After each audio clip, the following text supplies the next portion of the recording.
All right, thanks for joining us once again for our horse racing coverage on Prime Sports Network with Jon Hardoon and Chad Summers. John, how's it going? Good. How Doing are you? good. How's the weather in New York? Raining. Is that going to be a problem on Saturday? Okay, no. Good. Chad, how's it going? Good. John, you had the picks this week. We'll be getting to that in just a bit. 2 races from Aqueduct that we're going to talk about. Before we do that, a few things, including taking a look at some of our viewer comments over the past week. I sent a couple over to you guys. Donnie Marshall, the Donnie Marshall comment, why wasn't Flatline the much better horse not going to Dubai World Cup Classic? Do you know what he meant by that, Chad? Yeah, he thinks that Flightline is the best horse in America and should represent America in the World Cup and Saudi. The problem is Flightline's retired. Yeah, that's the bummer. That's the thing that really does suck. That's the facts. Because you know what's going to happen 5 years from now, 10 years from now, the average person, someone's going to go, hey, who do you think the greatest horse out there is? And then someone's going to say, I think Flightline. And the average person is going to go, who? Never heard of him. Well, five races doesn't make you a great horse for the most part. I mean, what he did was great, but it's, have time too. So. And he also went on and said, what's wrong with Americans, horsemen? Taiba could barely do the distance and couldn't even get close to Flightline. Why is Taiba representing America when Flightline? Yeah, okay, we know the Flightline thing already. So basically that was all a slam on wondering why Flightline wasn't racing when you answered that question for Donnie. Cesar Alvarez, congratulations, Chad, on Miras winning last week. Why didn't I know this? Congratulations, Chad. Thank you very much. What do you mean? We knew it. I didn't know it. Did we talk about it? You guys never fill me in with when Chad's horses are running. So what's up? How did that go for you, Chad? Tell us a little bit about that, because Cesar said he wanted to know, how did he come out of the race?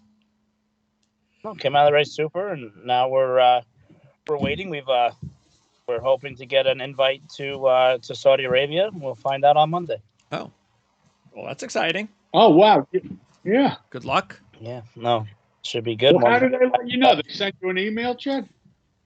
Yeah, basically. It's Did you have to tell them that you're interested in going, or? Yes, yeah, but they had record nominations, more than 700 horses, local and international, applying for the races on the Friday and Saturday cards, and they're gonna get together with the handicappers, like a March Madness, style kind of thing, to figure out who gets invited first. And he goes, how's Thank You John coming along? And am I to assume that you have a horse called Thank You John? Okay, because yes. That kind of screwed me up a little bit. I was like, how's Thank You John? The sentence doesn't make any sense to me. And then I had to realize, there must be a horse called Thank You John. All right, cool. So how's Thank You John coming along, and where can we see him next? Yeah, he's good. He had a little setback in the race when he ran first time out. Just needed some baby stuff. Just needed some time on the farm. No surgeries or anything like that. And hopefully should be rejoining our string here the next couple of weeks. And I would look for him probably the first week of Belmont Park would be my guess. And guess who he's named for? Guess who he's named for? Yeah, okay, is that the truth? Yeah. Yes. Every time John hangs up the phone, he says, thank you. That's awesome. So we decided to name the horse. Thank you, That's John. Great. Love it. JW, Taiba is a bet against next out. Agree, disagree. Okay. I know John agrees with that. I mean, I'd like to see who's going to be in the race. I mean, he's awesome. Yeah, how do you make a statement like that without knowing who he's running against? He's heading to Saudi, so hopefully we'll be able to have boots on the ground, and I'll let you know before the race if he's a bet against. Sean Stanberry wanted to let us know that he said, great show, guys. So we appreciate the comments, as always, Sean, and everyone else out there. And Caesar, we want to thank you once again. Another donation. $5 donation, $4.99 to be exact. So that's Caesar's second donation. Don't forget all of the donations here on this channel, specifically for this show, will be 50% of the donations going to Chad and to John are going to be donated to the Permanent Disabled Jockeys Fund and Old Friends for Retired Horses. So keep that in mind. You got the thanks icon on the bottom of the video. You just click that and go from there. It's very simple. If you have any questions or comments regarding that, just let us know, obviously, in the comments section. Okay, so before we move on, last week, no congratulations to me at all? No great going, guy? No great going, Greg, for the Harlan's holiday pick? Oh, fantastic! Well done. I forgot you picked it. It was 10,000. Well, actually, ago. Well done. What really did it for me was that comeback by Pioneer and Medina. For Pioneer and Medina, the difference in that exacta would have been tremendous, obviously, because the horse that he passed, which was who was Simplification, I think, that was like a 2-to-1 shot. So I would have got pretty much nothing for the exacta. But I was very surprised. That was a gutsy effort by Pioneer and Medina to come back for second place. The bigger surprise is the fact that Gulfstream obviously was not impressed, as they've invited O'Connor, despite finishing a flat fourth, to the Pegasus and told Pioneer Medina, you got to wait and see if anybody else drops out. He's actually on the also eligible list right now. So they were not impressed with Pioneer Medina. What's up with that? Why does the decision get made like that? Politics? This Todd Pletcher, he's an up-and-coming trainer. A lot of people don't know who he is, so I guess they're taking a wait-and-see approach to see what happens. I have no idea.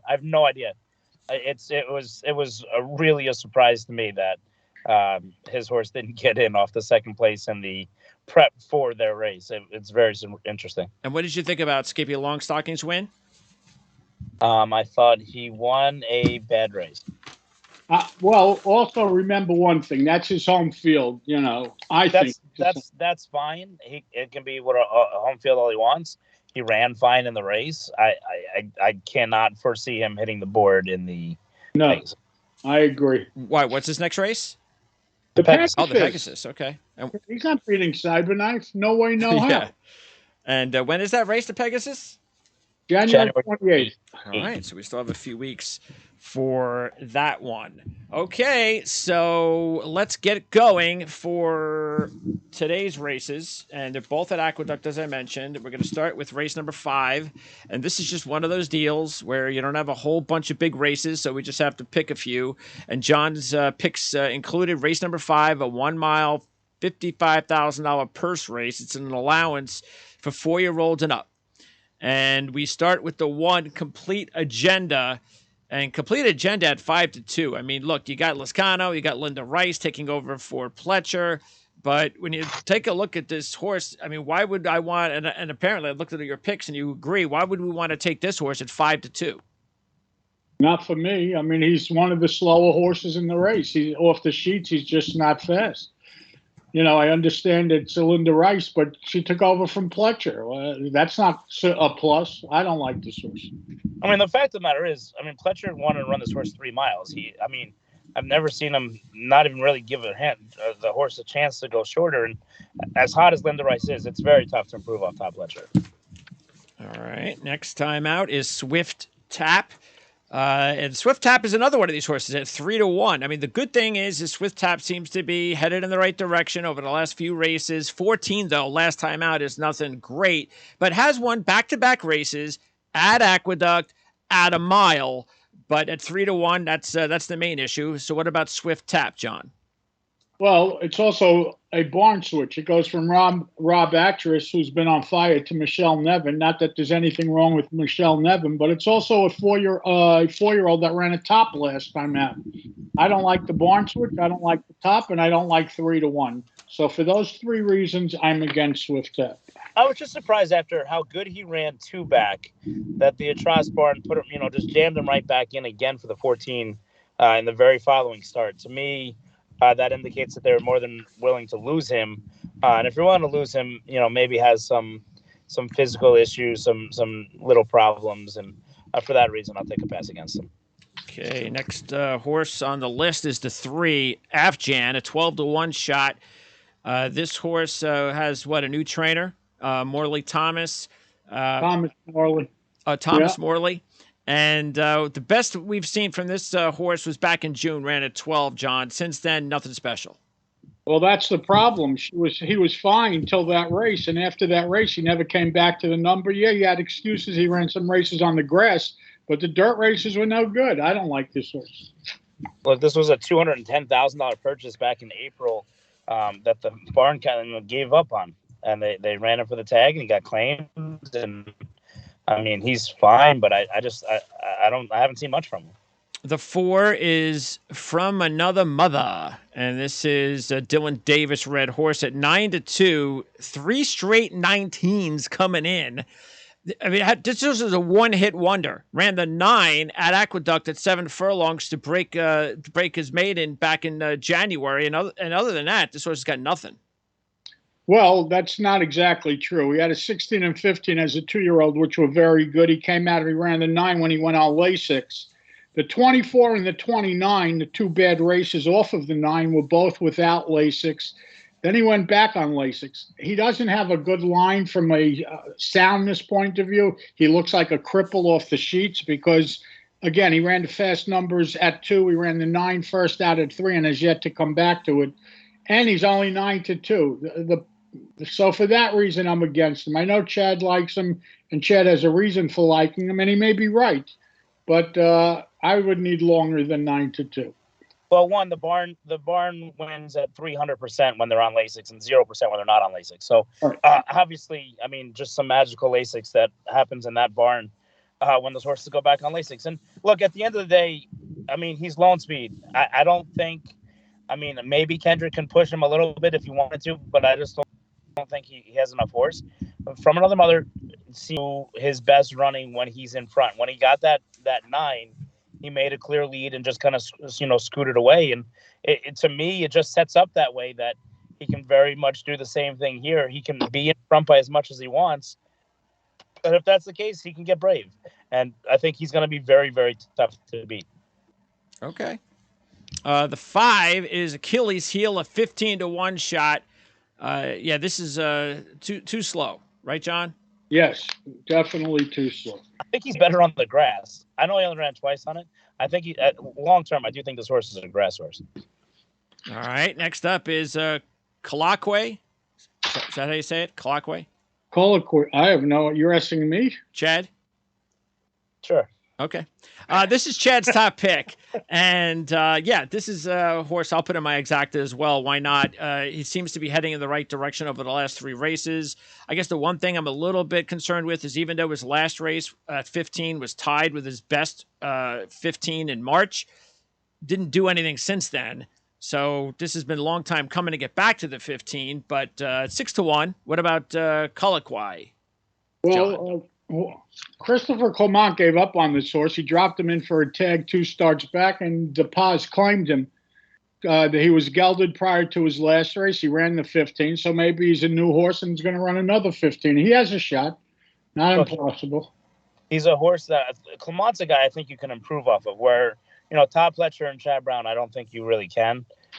Clement's a barn that I think you actually can improve off of, and we've seen it over the last few years that it's possible. So I do like the horse. The horse is not my top pick because I don't think From Another Mother can lose.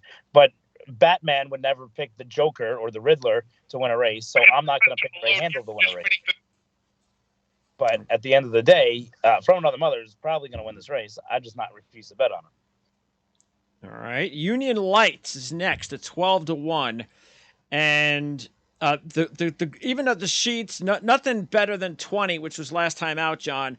The only good thing that you notice that's maybe working for Union Lights, maybe you can get him into a trifecta, maybe lucky with an exacta if he has an all-time best, is the fact that since the beginning of the year, he's improved every race.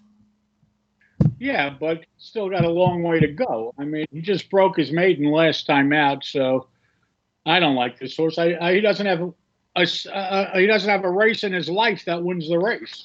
Yeah, and it's not like he would have to improve 2 points. He'd have to improve 5 points. So for that reason, I don't like him. That maiden win was the bottom. That's maiden 20. And, he was good that day, but he beat a bad bunch. I mean, this race is obviously a step up in class. And he's going to have to prove it. I mean, he'll be a little bit of a price, but I can't play him. Okay. Now we go to the 8 Russian to Win, a 10-1 shot. The last three races, 20, 17, 16, actually going in the opposite direction. Mitchell Friedman will be taking over. Mitchell's off to a nice start. What about Russian to Win? He's another horse in a race that could run a 16 or a 17, like 5 other horses in the race. He's 10-1. If you want to use him because of the price, you can. Mitch Freeman doesn't claim many horses, and the fact that he claimed this one, I guess you could look at as a positive sign.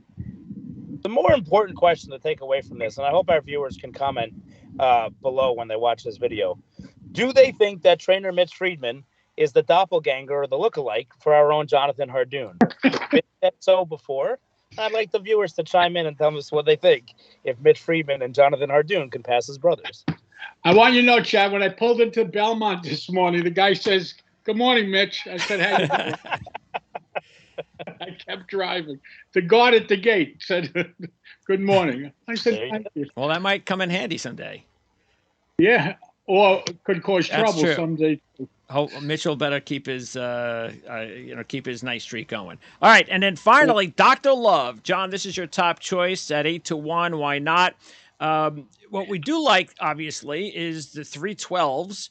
But they're all at 6 furlongs. But when you're looking for a horse that you're at 8-1 in a race like this, then why not take the chance that maybe we'll get another 12 at 1 mile. Well, you answered the question yourself. How many other horses in this race have a 12? Yeah. None. Zero. Yep. He's got 3 12s. Not only that, he's 8-1. If he was 6-5 or 5-2 or something like that, I would look to play against him. But last time was his first try at a flat mile on the dirt, and he ran well. He ran the 15. Tom Morley claimed him. I'm just hoping that he repeats or possibly goes back to the 12s. If he repeats, he's got as good a shot or better shot than anyone else in the race, and he's at least 8-1. Listen, the name of the game is value. I'm going down with the 9, Dr. Love. I can't argue with any of John's points. The only thing I would say is a lot of times they say on a sprinter, you can trick them one time. The first time you can trick them. The second time, if they don't want to go a mile, they don't want to go a mile. He's got the right post. I think he can trip out. And certainly a horse that if he can improve a little bit, he's certainly possible to win. Well, when you say that, knowing that the 2 mile races were on turf, that doesn't matter then? No, it's a different surface. No, I was asking Chad that because he said that when he was been going a mile, it didn't work out for him. Yeah, I think he's better shorter would be my guess. I think he's more of a closing sprinter, but that's just me. Okay. All right. Picks? John? I'm betting the 9, 50 winning place. And Chad? Yours is simple. Well, I'm starting to start the year off the right way as we're counting our year-to-date totals starting now. Yeah, you would hope that'd be the case. I'm going to go $100 to show on Arashi de Paz. 100 to show on the 6. I got to write that down. I better write yours. I kept writing your selections in pencil for some reason, Greg. But now that you're doing so well, I'm transferring you to pen. So Greg, $1 to win on 1, 2, 3, 4, 5, 6, 7. No, an $8 box at 52. Don't you know his bet as long right as now? They win. Who did you bet, Chad? Chad, you bet what number's the ratio? The 6. Oh, the 6. Okay. So what do you bet, Chad? 100 to show? Yes. Okay. I really think From Another Mother is going to be really tough to beat. That's just my pick. Okay, so I don't think she's that tough if you're betting another horse in the race. So obviously you think you could beat her. So there you go. I'm betting to show. I understand. I think that he wins, and then 2 other horses have the chance to finish second and third. Okay, so let it come 9-3, 9-6. That would be perfect. Or That's whatever. Right. Beautiful. I'm going to do 50 to win on the 2. Hold on. There we go. 50 win. $25 exacta box 2-9. Ooh. And that's race 5 from Aqueduct. And now we go to one of the top races of the day at Aqueduct. Maybe it is the top race. The Queens County Stakes. Is this the top race, Chad? No. The Drome's the top race. It's a Triple Crown Points. preparation race before with points on the line. This is a makeup race from last week because they canceled because they couldn't see anything. Oh, okay. You said the Jerome? Okay. Yes. Anybody we should be keeping an eye on in the Jerome? No. Okay. The Derby winner is not running Saturday in the Jerome. Okay. All right. Mile and an eighth. Maybe the New 150,000 York. for 4-year-olds and up. Start with the 1. Forewarned. A 20-1 shot. Ran a couple of 8s way back in February and April. Since then, 12 in July and 14s the last 2 races, John. Yeah, this horse has seen better days. He's now an 8-year-old. Obviously, he was better last year. One of those 8s, by the way, were at Aqueduct last year. But that being said, I don't think he's the same horse he used to be, and I would play against him. Trainer Uriah St. Louis is going to retire at the end of March. And he's been a fun guy to watch and root for and just kind of follow along the way. His horses in the stake races are very similar to Forrest Gump's box of chocolates because you never know what you're going to get. You could get a win. You could get a 4th. You could get a last. You don't know. He's a horse that if you have belief in Uriah and you put him on all your tickets and you play pick 4s and pick 5s and pick 6s, overall you're a winner because these horses show up and they win from time to time. It's just not very consistent. The 2 is Chad's top pick, Unbridled Bomber. Unbridled Bomber coming off a 12 at Aqueduct, back-to-back wins, ran an 8 at Aqueduct. That was on September 29th. So the last 2 races are the best 2 races for Unbridled Bomber at 7-2, John.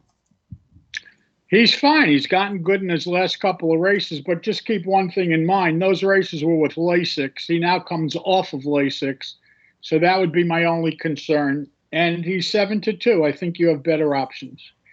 This was a horse who flirted with the Derby last year, ran in the Remsen as a 2-year-old, ran a sneaky, broke his maiden very impressively. Kind of, had some minor setbacks and kind of got off course a little bit. But, man, his last 2 races have been good. The barn was offered some serious money for this horse, and they turned it down. He's just a horse with a really bright future. And, the last time I remember Jimmy Ryerson with an unbridled, it was Unbridled Song. So he certainly knows how to train these unbridled horses. So for those reasons, I'm going to pick him. All right. 3 is Seafoam. Now, Seafoam ran a couple of 9s back in 2020. Last year ran a couple of 11s. Actually, in 2021 ran a couple of 11s. But then in 2022 had 2 10s out of the 4 races. So Seafoam at 12-1. Not a bad idea for exactas, right, John? Yeah, not only that, he has an alternating line. He ran a 10, bounced to the 17, ran a 10, bounced to the 14. Well, it's time for a 10. Yeah. The only problem is a 10's not going to get it done. But at 12-1, I'll be using him in my exactas. He had clear aim last time out. I don't know how he didn't go by, and I was a little disappointed in that. And then, Jockey Kendrick Carmouche, I understand it's Todd Pletcher. I get it. And I know every jockey agent in America is going to ride for Todd Pletcher over everybody else. But it is interesting to note that he rides Bourbonic here, who we did win the Wood Memorial on, over Seafoam, because in recent form, Seafoam is 100 lengths better than Bourbonic. And so, the fact, look, Vargas is riding good. He rode really, really, really hard the last, couple of days I watched him ride. You need to ride this horse hard. If he rides him with the same vigor that he rode Kid Billy and Wendell Fong with, then this horse can hit the board. But you got to see, I want to see Vargas on his belly going to the wire. It's interesting because in 21, 2 11s back-to-back, 2 12s back-to-back. Last year, like you said, John, 10, 17, 10, 14. Now it's a new year, so we'll see what kind of trend line Seafoam's going to start off with his first race of the season. Next up is the 4 Sugar Ray 2. Who's Tyler Service? Is that is he a son of of John? Yes. And how long has he been training? He's probably been on his own for about 3 years now. John's oldest son Blaine was on his own first, and Tyler was still over there helping out his dad. And he's gone on his own for a couple of years. Good kid, really, hardworking, and has had a lot of success with limited number of horses over the last couple of years at Parks, and ships in here from time to time. And he's always been high on this horse. Well, last year, John, the horse was pretty consistent between 12s and 15s the entire year. Did have an 8 back in 2021, but hasn't come close to repeating that. No, I mean, and that 8 happened to have been at Saratoga without Lasix, but now he can't get to those numbers. He's getting a little worse, I think, as age goes on. He's 6 years old now, so let's see. He may have lost a step. I mean, he's going to be ridden by the breakout star of 2023. So for that reason, you have to include him because it's already been predicted on. I believe Chad. Yeah.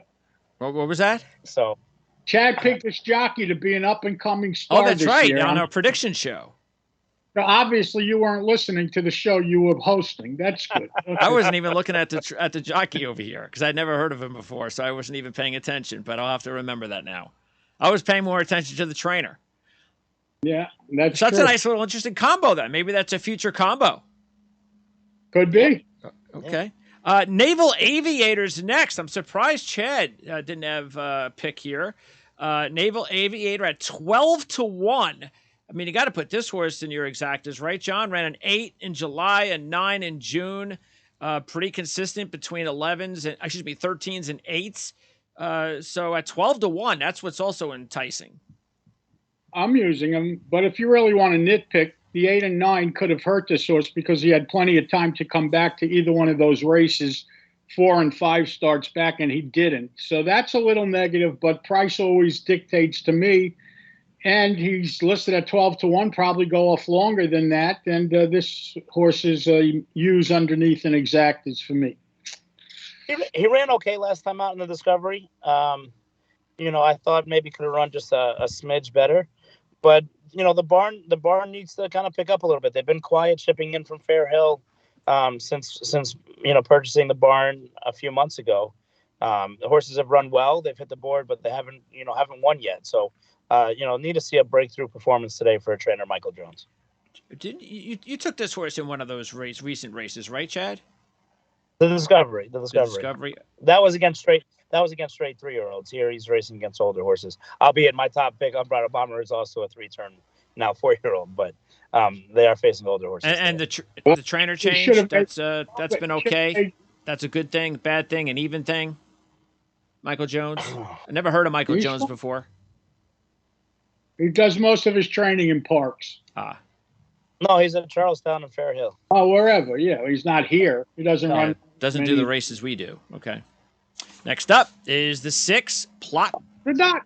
Plot the Dots. Let's see. We've got a 13 last time out. Bounced from the 9 in November, John. 12-1. This is a Norman Cash trained horse. Plot the Dots. Lynn Cash. Chad told us he wants to be known as Lynn Cash. Was that you, Chad? Did you tell me that? Yeah. Okay. You see, I listen. Well, this is the trainer that this is the barn that Chad said that he could be the breakthrough barn of the year. Ooh, listening again. Go ahead. Good. So, yep. I don't like him. I think he's too slow here. Okay. Speaking of that, we mentioned that Flightline ran 5 times in his career. I'm pretty sure the Beverly Park Lynn Cash's horse might have run 5 times in a month. On his way to winning 15 races over the course of the year, winning again last week at Fairgrounds. So just pretty interesting. What would happen if Norm Cash trained Flightline, Chad? Would he have run more than 5 times? I would think yes. Yes. And he would have tried the dirt, the turf, the 5 furlong sprint, and a mile and a half distance race. Okay, and so that's it. Nothing else on Plot the Dots. Okay. No. I don't remember this horse being entered in this race last week. He wasn't. He was a new addition. He probably ran, and then they're like, "Oh, okay, we'll put him in now." Yeah. Here is the odds-on favorite. John's not messing around. Making Law Professor his top choice. Why not? 2-1 shot. Ran a 6 at the Woodward, finishing second. Came back next race in the Breeders' Cup Dirt Mile and ran an 8. Except one race, and that was at the Oaklawn Park. The last 4 on a dirt fast track have been 2 8s, a 6, and a 9. And in that Oaklawn race, he had major trouble, and he was coming off of a 10. This horse has gotten good. An actress took over the training, and he got really good. He got the 6 out of him at Aqueduct, 2 starts back on a wet track. Why can't he run another 6? And if he does, school is out. Oh. He got the 6 because he was quote unquote chasing Life is Good, even though Life is Good wasn't really going anywhere. I didn't agree with that number. I thought that number was way too low. And we'll see. Look, he's the class of the race. He comes out of the Breeders' Cup, but he needs to show that he wants to win races, and he hasn't won consistently enough for me to make him my top pick. And I'm not sure 1 1/8 is his best this. So even in a field that should be, the class is a little less than what he's normally gone up against, you just don't see it this week. No, I mean, look, if he wins, he wins. He'll be odds on. He's obviously supposed to win, but I'm just not I'm not a fan. The 8 is Eloquist, coming off 3 straight wins. And looking at the sheets, 17, 17, 12. The 12 is the last time out, and that's the best we've seen from Eloquist, John. I don't want any part of this horse. He's bouncing. The trainer is terrific, by the way. He does a great job at Parks. But that being said, he ran a 5-point new top last time out. He has to react. I agree with Don. Bourbonic's next. Bourbonic missed a year, came back a few weeks ago, last month actually, at Aqueduct, ran a 15, 4th place finish in that race, 8-1. Pletcher, Bourbonic, and you mentioned he won the Grade 2 Woodward, Chad, back in April of 21. That was at a major price. And we haven't really, he hasn't won since. And he's not winning tomorrow. The only thing I will say is he looked like a horse that needed the race last time, for sure. He was a million lengths behind and did make some kind of a mild rally. If you want to go back and watch the head-on, you can talk yourself into, using this horse underneath in tries and supers. I don't know that he wants to win. But he is a horse you can use underneath, I think. All right. Next time, let's see. The 10 is Thomas Shelby. Thomas Shelby, a 7-year-old. Lascano on board at 10-1. We've got a couple of 10s last year, John. Most recently at Monmouth in September. What about Thomas Shelby, 4th time out on David Jacobson's watch? Yeah, and it's his first start at Aqueduct. Jacobson's barn starting to do well, but he took over the training of this horse from a guy named Robertino Diodoro, who got the 7s out of him last year. I think he was a better horse last year than he is this year, but he is a price, so if you wanted to use him, go ahead. I agree.